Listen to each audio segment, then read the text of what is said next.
مضمون سننے کے بعد یوں لگتا ہے کہ جیسے حضرت کے سامنے آج کا مجمع ہو اور ان سے حضرت مخاطب ہوں، اس لیے بہت اہتمام سے اس کو سنیں۔ بھائیو دوستو، دیکھو یہ بات یہ ہے کہ تبلیغ کا یہ کام بہت نازک ہے۔ تبلیغ کا یہ کام بہت نازک ہے، اتنا نازک کہ کوئی حد و حساب نہیں۔ اس کام کے کرنے سے آدمی بن بھی سکتا ہے اور بگڑ بھی سکتا ہے۔ ضروری نہیں ہے کہ جو تبلیغ میں آ گیا وہ بن ہی گیا۔ اس تبلیغ کے کام سے آدمی بن بھی سکتا ہے اور اسی تبلیغ کے کام سے آدمی بگڑ بھی سکتا ہے۔ اس سے بنے اس تبلیغ کے کام سے تو ایسا بنے کہ ایسا بننا مشکل، اور اگر اس سے بگڑے تو ایسا بگڑے کہ ایسا ملنا مشکل۔ جو اس تبلیغ میں آ کر بھی بگڑ گیا پھر ایسا بگڑے گا کہ ایسا بگڑا ہوا ملنا پوری دنیا میں مشکل ہوگا۔ حضرت عمر ابن عبدالعزیز رحمۃ اللہ علیہ کا مقولہ ہے کہ اگر ساری دنیا کی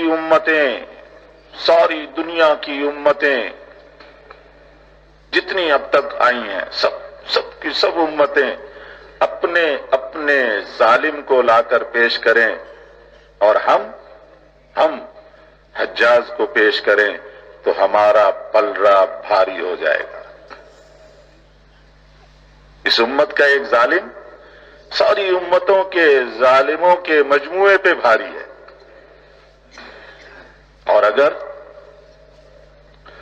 بعد والوں کو دیکھیں تو بعد والوں نے یہ کہا ہے، بعد کے متاخرین علماء نے یہ کہا ہے کہ اگر ساری امتیں اپنے عادلوں کو لائیں، ساری امتیں جتنی بھی اب تک گزر گئی ساری امتیں اپنے عادلوں کو لائیں، عدل والے، اور ہم عمر ابن عبدالعزیز کو لائیں تو ہمارا پلڑا بھاری ہو جائے گا۔ یعنی بگاڑ میں بھی اس امت کا بگڑا ہوا سب پہ بھاری، اور عدل میں بھی اس امت کا عدل والا سب پہ بھاری۔ حجاز کا کام یہ ہے کہ اصلاح ہو جائے۔ حجاز ابن یوسف نے جو کچھ کیا وہ اصلاح کے خاطر کیا، اس نے امت کی اصلاح کے خاطر۔ فرما رہے ہیں حضرت کہ حجاز کا کام یہ ہے کہ اصلاح ہو جائے، اس کے باوجود اس کام کے کرنے والے کا شمار ساری امتوں میں سب سے بڑے ظالموں میں سے ایک عمر ابن عبدالعزیز ہے، جن کو کہتے ہیں کہ ساری امتیں مل کر ایسا عادل پیش نہیں کر سکتی۔ حجاز کے سامنے یہ بات تھی کہ اختلاف و انتشار کو ختم کیا جاوے۔ حجاز کہتا تھا اختلاف مت کرو، انتشار مت کرو، اس کو ختم کیا جاوے۔ وہ صاف صاف کہتا اگر میں تم کو یوں کہوں کہ اس دروازے میں سے نکلو اور تم اس والے دروازے سے نکل گئے، اس دروازے سے نکلنے کے لیے کہا، اس سے نہیں نکلا، اس کے ساتھ والے دروازے سے نکل گیا، تو میرے نزدیک تمہارا خون بہانا جائز ہے۔ مانتے کیوں نہیں؟